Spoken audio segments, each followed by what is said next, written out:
Hello, and today we'll be reading Yellowhood, my OC in Creepypasta.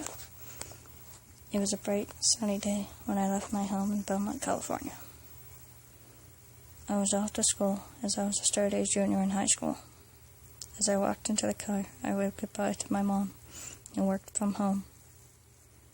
We arrived at the school and I started off to my first class. When I walked in, I noticed a new girl standing in front of the class. She had long brown hair, pale skin, a slender build, and a gray hoodie with a yellow hood on it. The teacher introduced her. "This is Jenna. She is moving here from Ohio. I hope you can make her feel welcome." She sat in a desk next to me and immediately looked at her desk and stayed like that all period until the bell rang and she ran out. In the next few periods, all was normal. Then I went to lunch. I saw her crying as some girls laughed, saying, "Slut, outright freak, and bitch." I ran to her and protected her, threatening to get the girls suspended or expelled. They left, and I helped the new kid up. Then I saw her eyes. One was red, and the other was blue. I stayed by her all day until I had to go home. We said goodbye and left for home. I told my dad what happened while we drove home. He agreed, that I had done the right thing.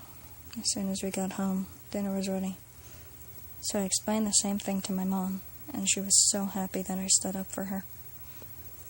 The next few weeks went the same with me protecting Jenna as it became normal routine, but I felt today would be much different. And I was right, because Jenna looked angry. She held a small bag close to her as if she was going to get revenge over something. At lunch, she got bullied again, but before I got to her, she pulled a gun out of the bag and shot a bullet through the main girl's head. Everyone screamed and ran, but I was frozen in shock and fear. Jenna pulled her hood over her head and put on a mask that had a red and a blue side with a black line vertically separating them. She ran out of the school and shot whoever chased her. I was taken home. I couldn't talk for the rest of the night.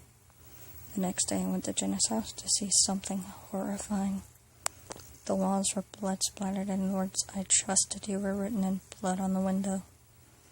As I entered her home, her parents lay dead, with a bloody hole in the neck and head. I felt like vomiting until I heard a voice behind me.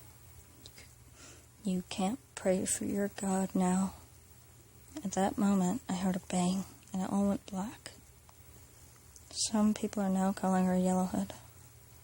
It's been 3 years since I died in that house. She's out there. She's coming for you. All you can do now is run.